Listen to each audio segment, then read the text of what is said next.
Glória a Deus.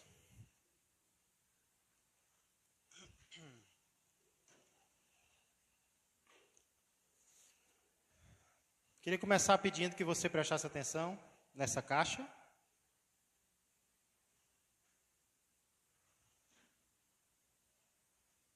Amém? Por quê, pastor?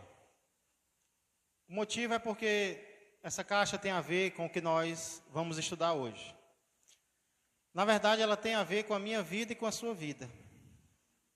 Eu diria que essa caixa é uma ilustração de mim e de você. Então preste atenção nela. Ela representa a minha vida e a sua vida. E a gente vai já entender por quê. Mas antes eu queria lembrar vocês que atualmente nós estamos estudando sobre o terceiro mandamento do Antigo Testamento, lá de Êxodo, capítulo 20. Mandamento esse no qual o Senhor não proíbe que o seu povo use o seu nome. Deus não proíbe que o seu povo use o seu nome. O que Deus não aceita é que o seu povo use o seu nome como?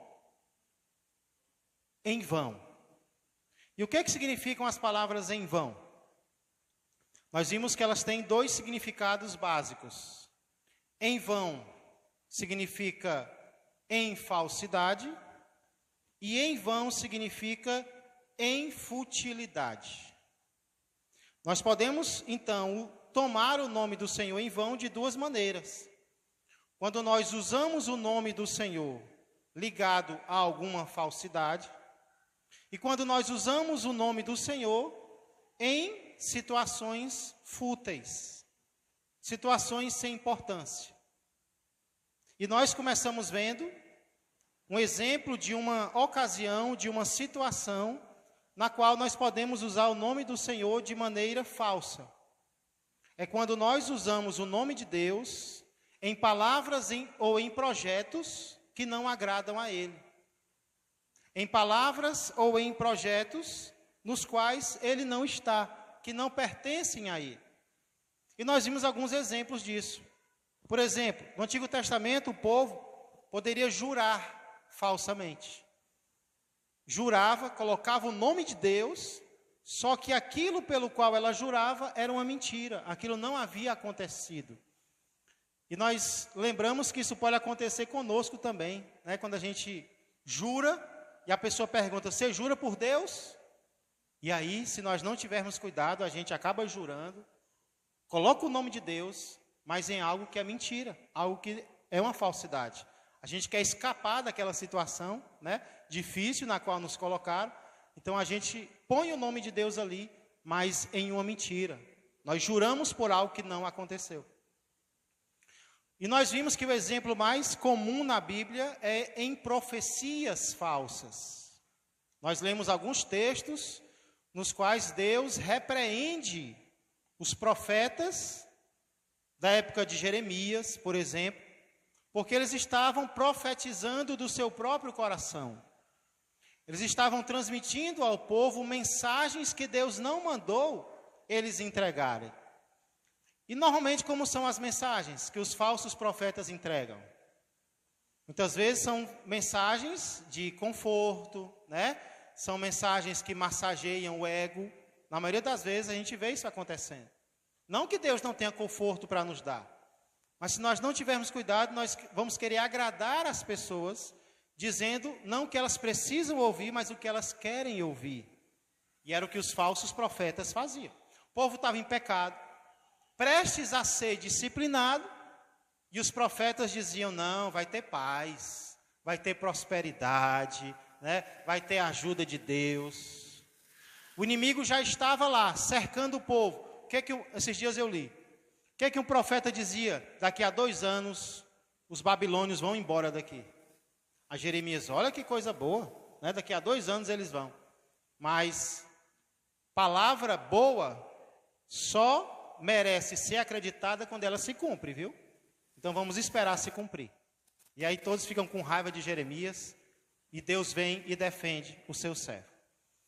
Então muitas vezes, Atualmente eu estou lendo os profetas, né, na minha leitura bíblica, e é impressionante, irmãos, como esse problema era real, como esse problema ele se repete nos profetas maiores, Isaías, Jeremias, Lamentações, Ezequiel.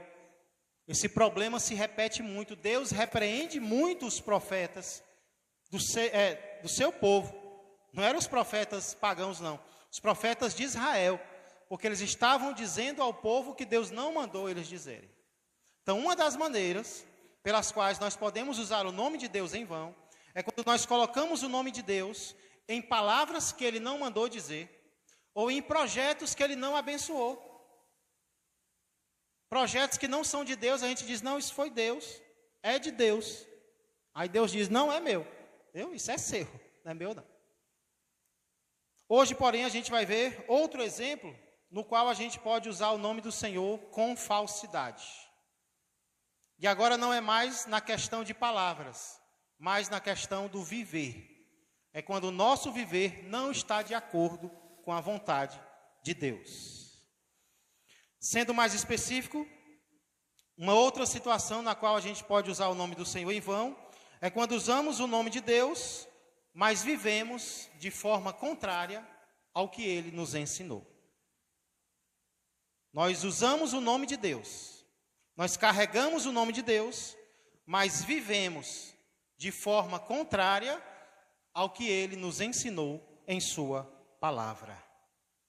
Vocês notaram a diferença entre a primeira situação e essa? A situação que nós estudamos domingo passado, a falsidade estava na mensagem. Não era uma mensagem verdadeira, não era uma mensagem que Deus mandou. Já aqui, a falsidade não está na mensagem. A falsidade está no mensageiro. Está em quem leva a mensagem, na vida dessa pessoa. Então a diferença é essa. Eu posso carregar o nome de Deus com falsidade, não apenas pelo que eu falo, mas também pelo que eu vivo, pela maneira como eu estou vivendo. Inclusive, alguns comentaristas, eles defendem que essa expressão tomar o nome, ela se referia a um costume antigo, eu creio que vocês já viram isso em algum lugar, de marcar os escravos com o nome do dono. Antigamente existia isso. Infelizmente, a crueldade chegava ao ponto de os donos marcarem os seus servos, os seus escravos, com o seu nome. Então, aquele servo carregava o nome do seu dono, mas ele podia carregar o nome do dono de uma forma que não agradava ao dono. É que nem hoje alguém trabalha em uma empresa, né? Uma empresa aqui do polo industrial. Só que a maneira como ele vive não está de acordo com a empresa na qual ele trabalha. É mais ou menos isso que a palavra de Deus vai nos ensinar, que Deus também não aceita, né? Alguém que serve a Ele, mas não vive como Ele quer. Amém? Dá para entender até aqui? Vamos ver alguns exemplos, irmãos, de como isso acontece, de como isso foi repreendido pelo Senhor Jesus Cristo. No passado a gente leu mais passagens do Antigo Testamento, agora a gente vai ler algumas passagens do Novo Testamento, começando por uma advertência muito grave que o nosso Senhor Jesus Cristo faz lá em Mateus, capítulo de número 7. Mateus, capítulo de número 7, nós iremos ler os versos 15 a 23. Exatamente, essa referência aí mesmo.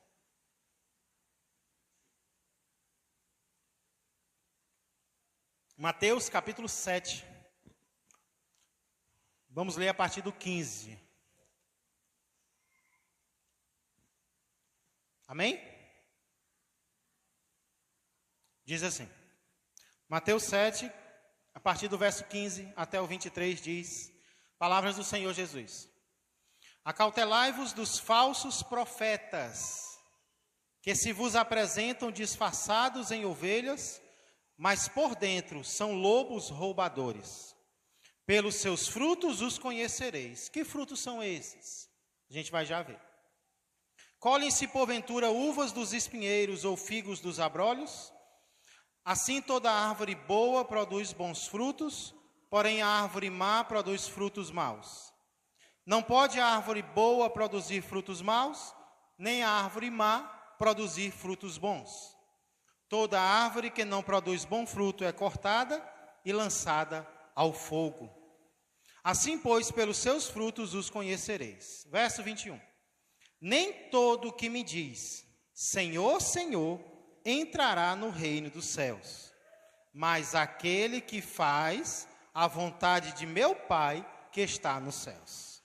Agora olha o que ele diz no verso 22. Muitos, não são poucos, muitos naquele dia hão de dizer, no dia do juízo, dia do julgamento, Senhor, Senhor, porventura não temos nós profetizado? Em quê?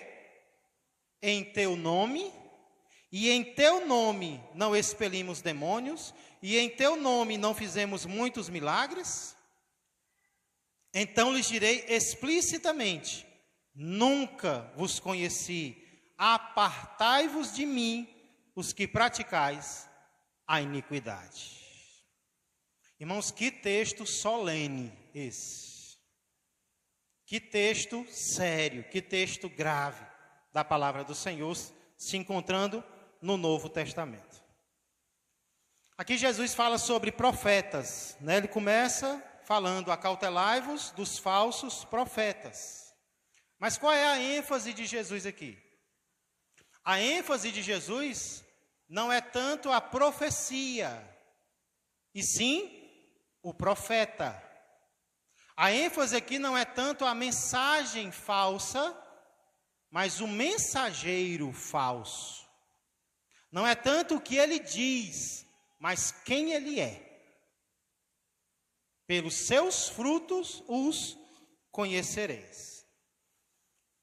E percebam que essas pessoas aqui, citadas por Jesus, elas fazem coisas impressionantes, não é? Que coisas são essas? Que nos impressionariam muito hoje. Colocariam essas pessoas lá em cima, né? Pessoas das quais nós não desconfiaríamos de nada. O que essas pessoas fazem que poderiam nos impressionar hoje? Cura, expeliam demônios, Curavam. fazia maravilhas. Fala de cura, Alexandre? Dá a entender, né? Porque são milagres, né? Está dentro de milagres, né? Profecias, profetizavam, expeliam demônios, é algo que nos impressiona muito, né? Alguém expelir demônios e operar vários milagres. E em nome de quem eles fazem isso? Em nome do Senhor.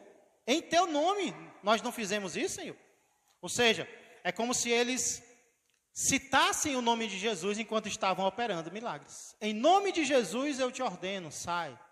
Em nome de Jesus seja curado, né? Citando o nome do Senhor, fazendo em nome do Senhor. Mesmo assim, Jesus diz que vai fazer o que com eles? Vai expulsá-los de sua presença. E por que Jesus diz que vai fazer isso? Apartai-vos de mim, vós, os que não usam o meu nome na hora do culto. É isso? Apartai-vos de mim, os que praticais a iniquidade. Se apartem de mim vocês que não se arrependeram dos seus pecados, mas permaneceram neles. Vós, os que praticais a iniquidade aqui, significa vocês que continuaram no pecado. Vocês que não se arrependeram. Continuaram me servindo, mas sem arrependimento. E aí, irmãos, a gente lê um negócio desse e não tem como a gente não se examinar, né? Porque isso aqui só poderia acontecer com eles ou pode acontecer com a gente também? Nós podemos ou não podemos servir a Deus vivendo no pecado? Esse risco nós corremos ou não corremos? Com certeza nós corremos. Isso aqui pode acontecer conosco. É uma advertência para nós. Então esse texto, ele dá para tirar uma carreta de lições dele. Né? Dá para tirar um bitrem de lições dele. Uma das lições que a gente pode tirar aqui. Dom não salva. Dom não salva. Às vezes nós podemos pensar isso sobre nós mesmos. Ah, eu tenho dom, eu sirvo a Deus, então eu estou garantido. Inclusive essas pessoas pensavam isso. Porque quando elas estão prestes a serem condenadas, o que elas dizem? Elas não dizem, Senhor, mas eu me arrependi, mas eu criei em Ti. Não. Elas dizem, Senhor, mas eu Te servi. Senhor, mas eu ajudei pessoas. Senhor, mas eu expulsei demônios. Senhor, mas eu operei milagres. O que elas acham? Que o que elas fizeram vai salvá-las. Quando na verdade a Bíblia diz que o que nos salva é o arrependimento dos pecados e a fé em Jesus. É claro que essa fé ela vai produzir mudança, ela vai produzir obras, a gente vai querer servir a Deus, mas não é pelo servir que nós seremos salvos. O nosso serviço vai trazer recompensa, vai. Eu creio que vai. Já está trazendo, né? Ainda vai trazer mais. Vai trazer galardão? Vai, a Bíblia diz. Mas dom não traz salvação. Não pense, né, que porque você é um líder, porque você é um diácono, porque eu sou um pastor, porque alguém é um bispo, porque alguém é um apóstolo, que vai para o céu por causa disso, porque não vai. O judeu também pensava isso, né? O judeu achava que por ser judeu, por ter a raça judaica, eles iriam para o céu. Paulo diz, ó o dedinho. Ninguém vai ser salvo por raça, ninguém vai ser salvo por obras, é pela fé naquele que por nós morreu. Não tem outro caminho não, como o Tiaguinho citou hoje. Jesus é o único caminho para o céu. Então às vezes a gente pensa isso em relação a nós, e nós pensamos isso em relação aos outros. Eita, fulano, rapaz, pensa num homem usado. Eita, que a fulana, a cicrana, a beltrana, essa aí, eita, é uma santa, já está salva. Mas é um erro também. É outro erro que nós podemos cometer, né? Em nenhum lugar a Bíblia diz que nós seremos salvos pelos dons que nós temos ou pelos dons que nós usamos. A salvação é apenas mediante a fé no Senhor Jesus. Irmã Helena, quem está com micro? Micro é abreviação de microfone, certo? Pastor, a respeito de 2 primos meus que estavam doentes, né? Olha os nomes, não vai dizer os nomes não. E os 2 estavam doentes e achavam, um tinha certeza que era o câncer e o outro quase certeza que era o câncer também.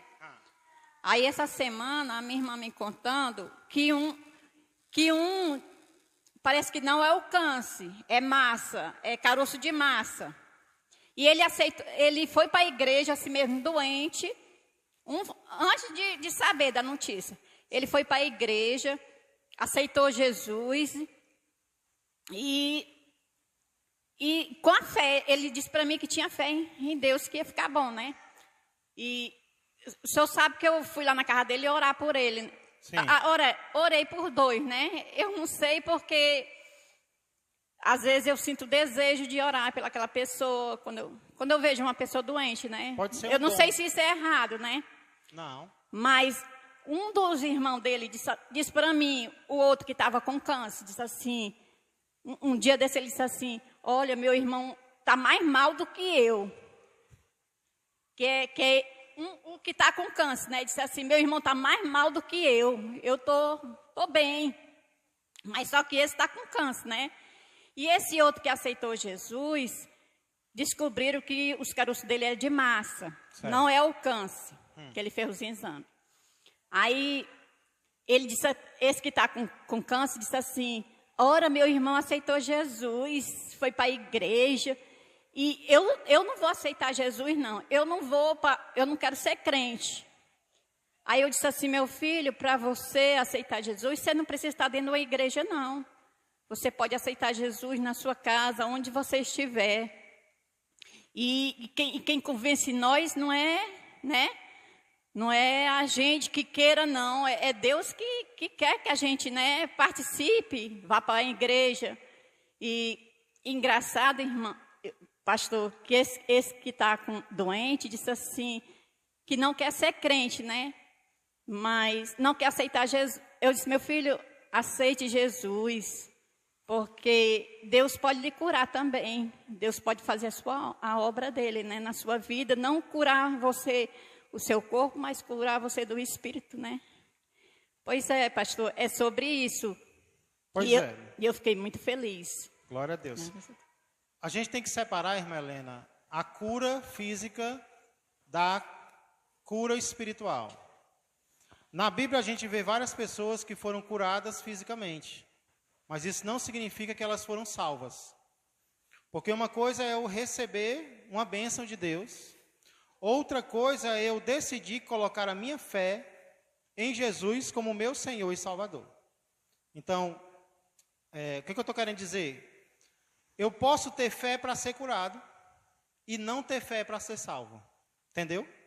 Isso é possível. Há várias pessoas que têm fé para ser curado e para ali. Por exemplo, os 10 leprosos. Quantos deles foram curados fisicamente? Todos. Quantos deles voltaram porque sentiram no coração uma sede de mais de Deus? Somente um. O que Jesus diz para ele? A tua fé te curou, né? A palavra para curou é a mesma para salvou. Então ele foi curado 2 vezes. Ele foi curado fisicamente e também foi curado espiritualmente, porque ele voltou para dar graças a Deus. Salvo não é quem começa, salvo é quem termina com Cristo. Aquele que perseverar até o fim será salvo. Muitos começam, mas se não terminar, não é salvo. Entenderam? Então existe essa diferença, amém. Pessoas são curadas o tempo inteiro, em campanhas, em congressos, em esses cursos que são feitos ao ar livre. Tem um nome específico. Cruzadas. Cruzadas, a gente vê cada milagre acontecendo. Quantas pessoas não foram curadas por Jesus? E aí, quando ele morre, cadê essas pessoas? Muitas delas esquecem dele. Então, temos que separar. Bênção da cura e pode ser salvo também através da cura, pode entender mais e buscar mais Jesus. É verdade? Pastor, uma pergunta eu vou fazer sobre a respeito da expelir demônio, né? Certo. Lá em Lucas no capítulo 9, versículo 49, diz assim: falou João e disse, mestre, vimos certos homens que em teu nome expeliam os demônios, e lhe proibimos, porque não segue conosco. Esses homens seriam os mesmos que Jesus estava se referindo, ou seriam outras pessoas? Não. São outras pessoas, é verdade? São outras, né? Por quê? Porque Jesus vai elogiar essa pessoa. Na continuação, Jesus diz, não, peraí. Quem comigo não ajunta, espalha. Isso. Então, essa pessoa está em meu nome, só não estava ali como um dos apóstolos. Mas era um discípulo, era alguém que conheceu Jesus e não estava com ele, mas estava expulsando demônios em nome dele. Então, eu creio que essa pessoa não se encaixa com esse grupo aqui que Jesus está com eles criticando. Sim. Por quê? Porque Jesus elogia essa pessoa depois. Deixa ele. Entendeu? Certo. Não dá para a gente saber, eu estou dizendo assim, eu acho, mas não dá para a gente ter certeza que é um grupo que vai ser condenado porque não está com Jesus ali. Porque assim, lembra daquele endemoniado que tinha uma legião dentro dele? Isso, gadareno. O que ele queria? Ele queria andar com Jesus, que nem os apóstolos. Jesus disse para ele, não, vá para a sua casa, vá para os seus e conte tudo que eu fiz por você. Então ele não estava andando com Jesus como os apóstolos o tempo todo, mas ele era um discípulo de Cristo. Verdade. Então eu creio que esse não seja o caso que está sendo citado aqui. Ok? É isso mesmo. Respondi? Amém. Outra lição importante que a gente aprende aqui, irmãos, é que é uma lição dura, mas verdadeira. É possível exercer um dom estando em pecado e obter resultados através disso. Porque o que a gente pensa? Não, se estiver em pecado, não acontece nada. Mas essas pessoas, elas obtiveram resultado no que elas fizeram? Elas conseguiram expulsar demônios? Sim ou não? Elas conseguiram operar milagres? Sim. Elas conseguiram profetizar? Sim. Então é possível. A gente não gosta disso. Mas Deus permite, em algumas situações, que mesmo pessoas estando em pecado, exerçam seus dons e obtenham resultados através disso. Muitas vezes isso pode acontecer, né? Inclusive, pastor, mas aqui no texto não diz que pelos seus frutos os conhecereis? Que frutos são esses? Dos quais Jesus está falando? Da vida dele. Da vida dele. Por quê, Aristério? Por que os frutos aqui não são os dons que eles exercem? Vamos pensar um pouco sobre isso.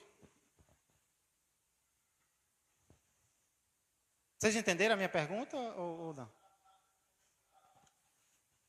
Uma indicação está aqui no próprio texto, né, Leones? Se ele é contra, se essas pessoas estão praticando pecado e Jesus é contra, então ele não está falando sobre os dons. Ele está falando sobre o fruto do caráter deles. Inclusive a gente vê isso na pregação de João Batista. Alguém pode abrir lá, no capítulo 3, verso 8. Olha de qual fruto Jesus está falando aqui.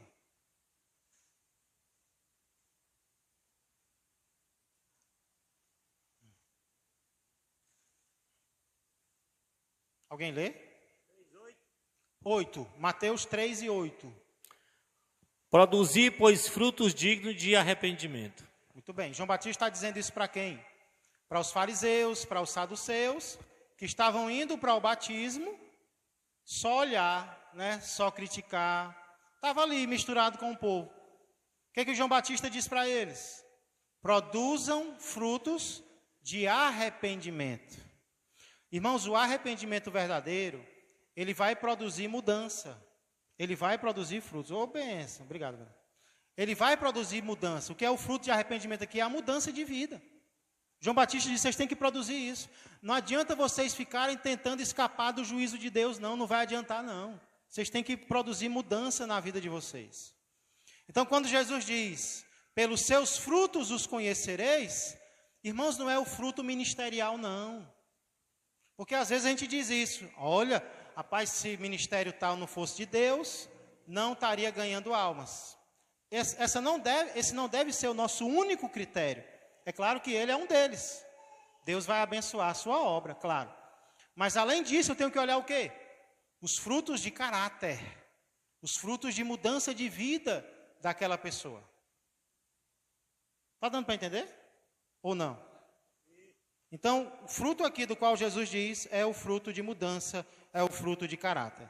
Por quê? Porque há situações em que mesmo uma pessoa estando longe de Deus, ela pode fazer algo e esse algo tem um efeito na vida de alguém. Olha a misericórdia de Deus como é grande, né? Deus pode pegar um vaso sujo e com esse vaso ajudar uma vida. Por causa disso, o vaso está salvo? Porque ele foi usado na vida de alguém, estando em pecado. Essa pessoa está salva? Não. Não. E por que Deus permite isso, pastor? Não é errado, não. Irmãos, nem tudo que Deus faz na hora que a gente quer que Ele faça. Por exemplo, os ateus dizem, mas tem muita injustiça no mundo. Tem. Mas ela não vai ser julgada? As injustiças que hoje existem, elas nunca vão ser julgadas? Vão. Não é quando a gente quer, vai ser no último dia.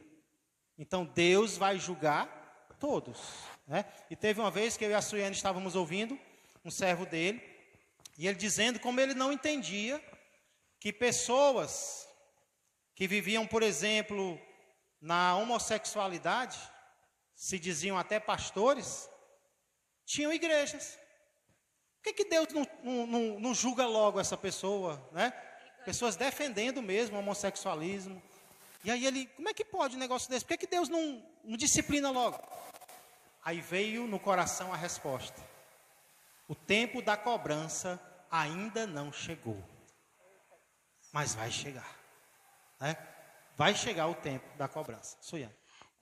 Pastor, eu vou até além, né? Quantidade nunca é sinal de que Deus está ali, Deus está operando ali, eu estou sendo aceita, porque foi a quantidade que crucificou Jesus, né? Exatamente. A pessoa se envaidecer porque vários milagres estão acontecendo através da vida dela. É muito perigoso, né? É muito perigoso, né? Porque quem faz o milagre é Deus, não é a pessoa. E eu vou um pouco além, pastor, vou no início de todas as coisas. Deus poderia tirar todos os poderes de Lúcifer, né?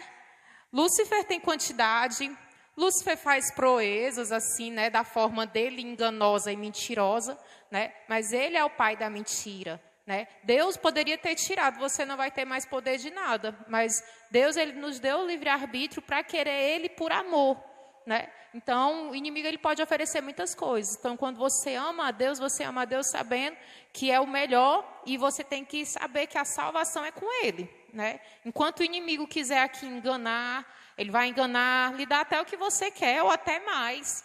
Mas ali a sua alma já está sendo consumida, né?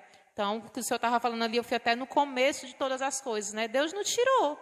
Até tem uma palavra dizendo que você não tem poder nenhum entre o bem e o mal, né? Em nome de Cristo Jesus. E não é para a gente, como é a palavra que fala, não é caçoar do inimigo. É como se a gente fosse ficar brigando com o inimigo, como se a gente tivesse poder contra ele, porque nós não temos poder contra o inimigo. Tem gente que zomba do inimigo, né? Que zomba do inimigo. Nós não temos poder contra ele. Quem tem poder contra ele é o Deus que exerce em nossa vida e nos dá vitória, né? Não adianta você ir tentar o demônio, pensando que você está forte o suficiente. Ai, aqui eu não caio mais, né? O demônio fica só esperando o momento de uma brecha para te pegar e dar uma rasteira. E ele é paciente, viu? Pois é, isso que eu queria falar, pastor. Por exemplo, uma pessoa que começou a cantar na igreja e foi percebido que essa pessoa tinha o dom, né? Quando ela era criança, adolescente. Tem vários casos assim no Brasil, nos Estados Unidos, é cheio de casos, pessoas famosas que começaram a cantar dentro da igreja. Até falei sobre isso. O que nós faríamos se nós fôssemos Deus, né? O que, por exemplo, eu poderia fazer? Saiu dos meus caminhos, eu já tiro logo o dom. Aí não quer usar para mim não, né? Eu já tiro logo. Se eu não deixasse muda, poderia até ficar sem falar, né? Mas isso somos nós. Muitas vezes o que Deus faz? Deus permite que a pessoa continue com o seu dom. Que a pessoa continue cantando bem, né? Cante até melhor do que as pessoas que servem a Ele na igreja. Quer dizer que Deus não vai cobrar? Vai. Só não chegou, foi a hora ainda. Mas Ele vai cobrar. Como diz aqui, vai ser no último dia. Naquele dia, muitos vão dizer-me. Deus permitiu que as pessoas continuassem fazendo coisas grandiosas. Mas vai chegar o momento em que Deus vai dizer, se aparta de mim. Eu nunca conheci você, né? É como certa vez eu ouvi a história de uma grande evangelista que estava vivendo no adultério há 2 anos. 2 anos vivendo no pecado sem se arrepender. Pregando, ganhando almas. O máximo que ele conseguia sentir era remorso. O que é o remorso? É aquele sentimento ruim que você tem quando peca, mas que não é forte o suficiente para te fazer abandonar o pecado. Judas sentiu remorso. Ele não se arrependeu porque ele não foi aos pés de Jesus. Então, a remorso é quando você peca, você se sente mal. Senhor, eu pequei de novo. Mas não é forte o suficiente para fazer com que seja a última vez. O arrependimento verdadeiro traz mudança, o remorso não. Então, se sentindo mal com remorso, ele subiu para pregar em uma cruzada. Só que antes ele disse, Senhor, pode me envergonhar. Me envergonha, Senhor, estou em pecado, me envergonha. Sabe o que aconteceu? Ele pregou e no final 10 pessoas vieram à frente receber Jesus como Senhor e Salvador. Na volta para casa ele pergunta a Deus, mas Deus, por que o Senhor não me envergonhou? Estou vivendo de forma contrária à tua vontade e pessoas se arrependem, pessoas se convertem. E aí, nada de Deus responder. Ele chega em casa, toma banho, se deita para dormir. Pouco tempo depois, um clarão surge no quarto dele. E ele tem a visão de um anjo, grande, forte, com a espada desembainhada na mão. Aí ele pensa, é agora que Deus vai me levar, né? Imagina você ver um anjo no seu quarto, você vivendo um pecado, o que você pensa? Pronto, partir dessa para uma pior, né? Só que o anjo pega a espada, encosta a ponta da espada na testa dele e responde a pergunta que ele fez para Deus. Deus, por que o Senhor não me envergonha? E o anjo diz, assim diz o Senhor, eis que eu estou te aguardando no juízo final.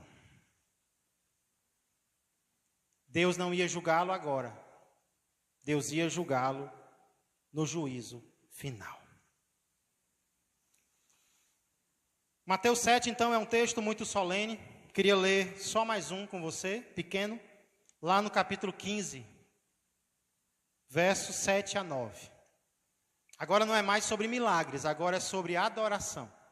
Algo que todos nós fazemos, né? Mateus capítulo 15, versos 7 a 9. Foi eu que bebi isso aqui?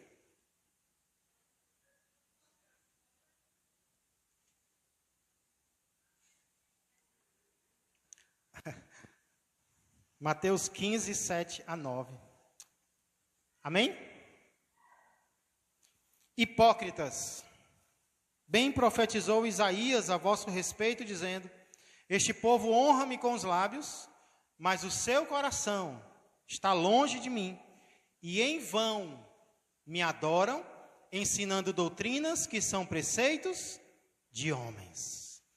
Vocês lembram do contexto aqui, né?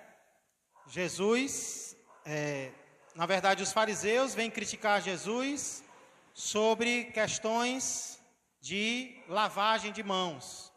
Os fariseus queriam que os discípulos de Jesus lavassem as mãos antes de comer. Mas não era só lavar na pia, tinha aquela lavagem cerimonial, né? Aquela lavagem de teatro. Eles queriam que fosse aquela lavagem especial que eles ordenavam. E aí Jesus diz, e por que vocês não cumprem os mandamentos de Deus? Porque Deus diz para honrar pai e mãe e vocês não honram. Aí Jesus começa. Bem profetizou Isaías a respeito de vocês, hipócritas. Vocês louvam a Deus com os lábios, só por fora. Mas o coração de vocês está longe de Deus. Vocês adoram em vão, porque vocês ensinam, vocês obedecem regras humanas, mas não obedecem a palavra de Deus. E quantas pessoas hoje dão mais importância às regras humanas que o homem inventa do que o que está escrito na Bíblia, a palavra de Deus, né? Irmãos, em vão aqui, Jesus diz, em vão me adoram. Em vão aqui significa algo vazio, algo que não tem base, algo que não é real, algo só ilusório. O que Jesus está dizendo? Vocês me adoram em falsidade. Não porque as palavras são falsas, mas porque o coração de vocês está longe de Deus. É só palavra, é só algo externo, não é algo do coração, não é algo real de dentro de vocês, né? Não é algo com profundidade. E aí, irmãos, é outro perigo que nós corremos. Sim ou não? Semanalmente, a gente adora a Deus. Semanalmente, a gente diz palavras a Deus. Mas o nosso coração está onde? A nossa vida está como? Como Deus quer ou como a gente quer? Isso me lembra um famoso matador de aluguel brasileiro chamado Júlio Santana. Não sei quantos já ouviram falar sobre ele. Um filme já foi feito sobre esse cidadão. Ele confessou, não foi acusado não, ele confessou ter assassinado 492 pessoas. Dessas 492, ele registrou no caderno, se eu não me engano, 487. porque ele tinha um caderno, e nesse caderno ele anotava o nome da vítima, o nome do mandante, a data da execução,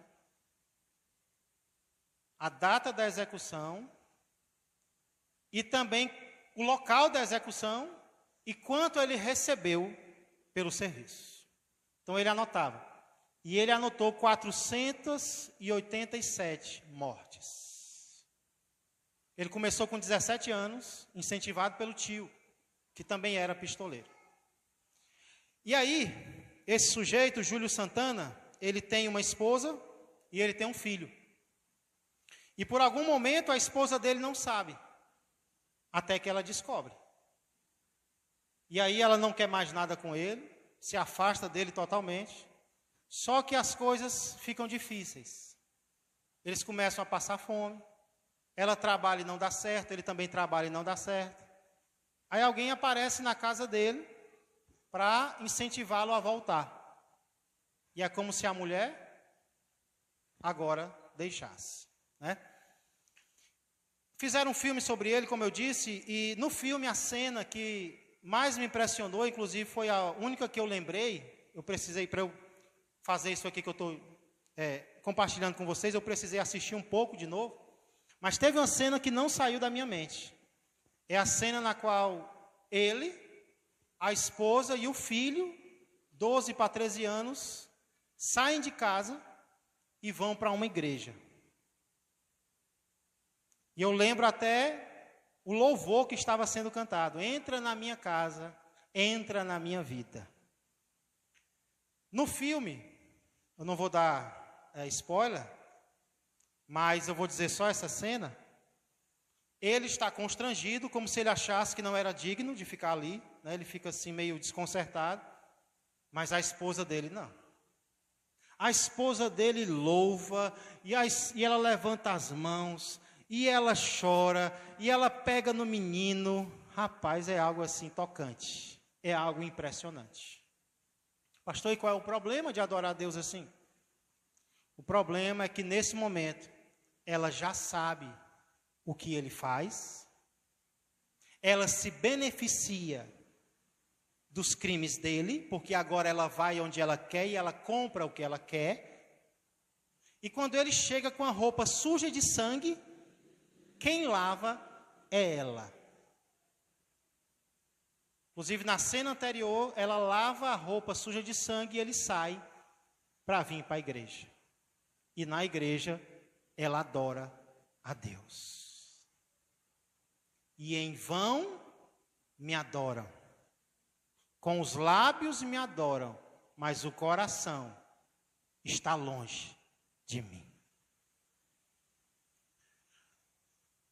Quando eu trabalhava na Ceasa, eu via muitas caixas como essa, na qual tinha o nome do dono. Só que as caixas eram usadas para outros propósitos. Por exemplo, era fulano da banana, mas a caixa era usada para carregar outras frutas ou usadas para outros propósitos que não tinha nada a ver com fruta. E se nós não tivermos cuidado, irmãos, essas caixas representarão a nossa vida. O nome de Deus está escrito em nosso coração. Ele nos marcou. Nós carregamos o nome do Senhor. Mas se nós não tivermos cuidado, nós vamos ser usados para outros propósitos, que não aqueles que Deus planejou para nós. Então, que tipo de caixa nós estamos sendo? Nós estamos carregando o nome do Senhor em vão, ou seja, com falsidade, vivendo uma vida contrária ao que Ele nos ordenou, ou nós estamos carregando o nome do Senhor e permitindo que a nossa vida seja usada apenas para aquilo que Deus planejou para nós? Eu tenho o nome do Senhor e a minha vida vai ser usada apenas para o Senhor. Nós vamos cometer pecados? Vamos, mas não vamos permanecer no pecado. Nós vamos nos arrepender, nós vamos mudar de vida, porque é isso que agrada ao nosso Deus. Pastor, como é que eu evito que isso aconteça na minha vida? Como é que eu evito ser essas pessoas das quais Jesus falou? Eu não quero.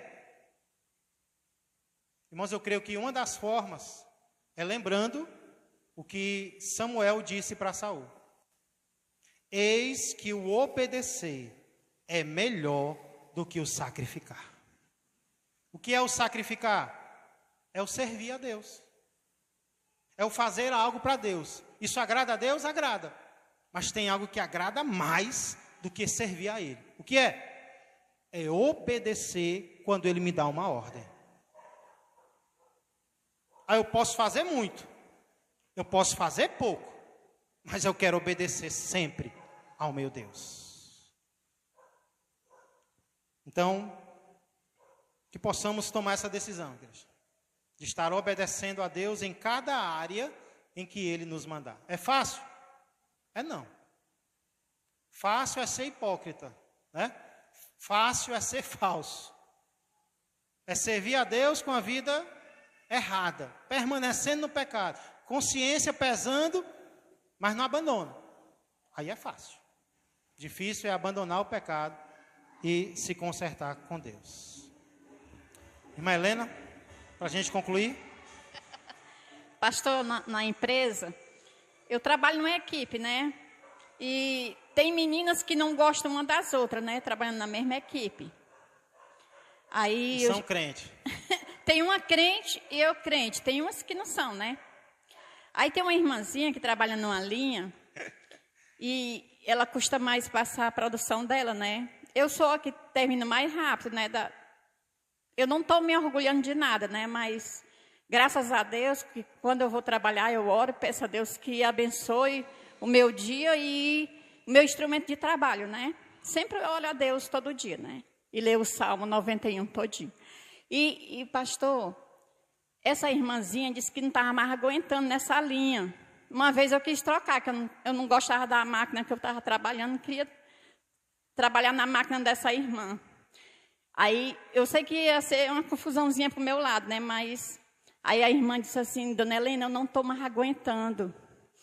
Eu acho que eu vou pedir para sair. Eu já pedi para sair dessa linha e não mentira. Eu disse, irmã, olha, você aguente.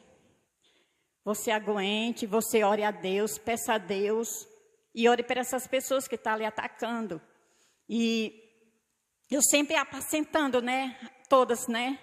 Eu disse, irmã, eu disse assim, olha, nós somos uma equipe. Uma equipe tem que ter união na equipe. Porque são 3 linhas, né? Com 4 pessoas. E a gente tem que ter união na nossa vida. Porque aí as coisas vão para frente. Mas se você ficar machucando uma pessoa, o psicológico da pessoa, um dia ela vai adoecer, vai ficar... E eu disse, irmãzinha, você aguente, porque a vida da gente é assim, atacada. A gente estamos atacados. Ela é atacada, é? Atacada pelos outros, né? Tem hora que ela se desespera, dá vontade de chorar, que ela disse. Eu disse, irmã, mas aguente, porque a nossa vida é assim mesmo, é para aguentar as coisas.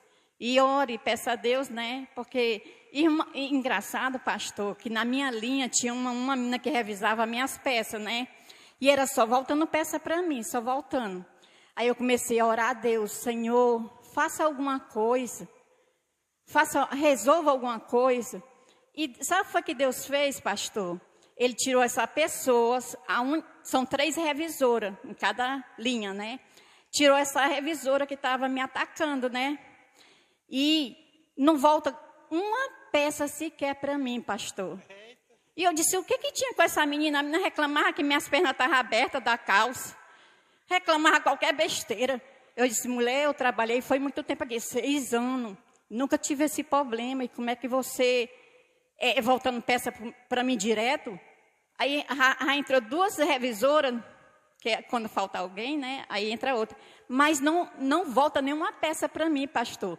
E eu fico imaginando, isso não é Deus? Com certeza. Pois é. Mas se a gente pedir de coração a Deus, Deus resolve nossos problemas. Deus não quer que a gente peça para passar um trem por cima da pessoa, né, irmã? Exatamente. Mas Deus faça alguma coisa, resolva, né? Eu já Muito pode, É. por sua eficácia, a súplica do justo. Eu já chorei uma vez na empresa e disse que nunca mais ia chorar, né? Por causa de coisa alguma. Ia enfrentar. E nós devemos enfrentar com oração, com nossas Exatamente. armas espirituais, né? A diferença entre o justo e o ímpio é que o ímpio vai para o pecado, o justo vai para Deus, né? Glória a Deus. Então, Pastor- no próximo... Pois não, Alexandre. Pastor, o intuito de um falso profeta, ele é usado pelo diabo, né? É desviar as ovelhas do Senhor. Sim. Porque ele traz um falso ensinamento. Sim. Então, se, como Jesus diz, conhecereis a verdade vos libertará, a igreja tem por obrigação de conhecer a palavra de Deus, de conhecer a verdade. Sim. Que quando vier um ensinamento errado, o Espírito Santo vai nos dizer que aquilo não vem de Deus. Mas se a igreja não procura conhecer a verdade de Deus, ela vai ser enganada por qualquer pessoa. Exatamente. Né? Com falsas profecias ou com falsos ensinamentos, levando ela ao abismo.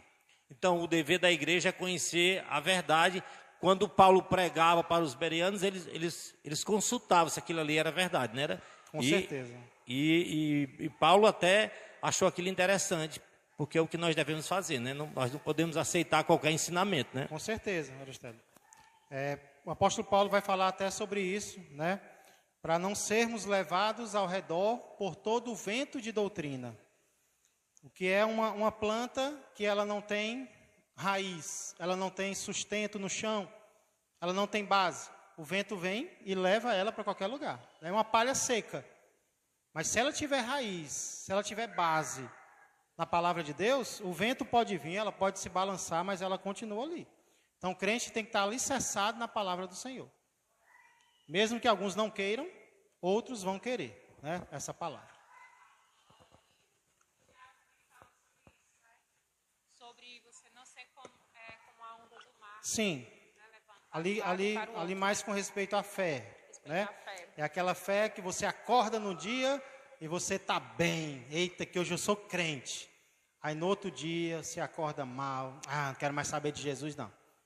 É o crente onda do mar. É aquele que vai e volta, vai e volta. O crente tem que ter perseverança, o crente tem que ter constância.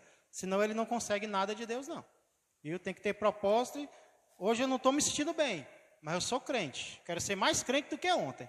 E aí Deus vai abençoar e vai trazer respostas para essa pessoa. Amém? Próximo domingo, se Deus quiser, a gente continua o nosso estudo. Mas, irmãos, vamos sempre estar avaliando a nossa vida. Adorar a Deus é algo essencial, é aquilo para o qual a gente nasceu, mas nós não queremos adorar em vão. Nós queremos adorar com sinceridade. Sinceridade não apenas de palavras, mas também de viver, né? De podermos estar vivendo de acordo com aquilo que a gente está cantando. Senão Deus não vai receber, né? Pode ser a nota mais afinada que for, pode ser a pregação mais tocante que for, não vai subir para agradar a Deus, se não for com sinceridade de vida. Amém? Vamos ficar de pé? Vamos orar.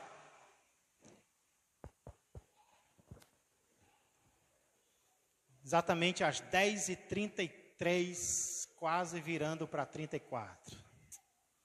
Pai amado e Pai querido, Senhor, nós lemos textos solenes da Tua Palavra nesta manhã e agradecemos, Senhor, porque esses textos foram registrados para que deles nós possamos, Senhor, aprender e tomar decisões que Te agradem.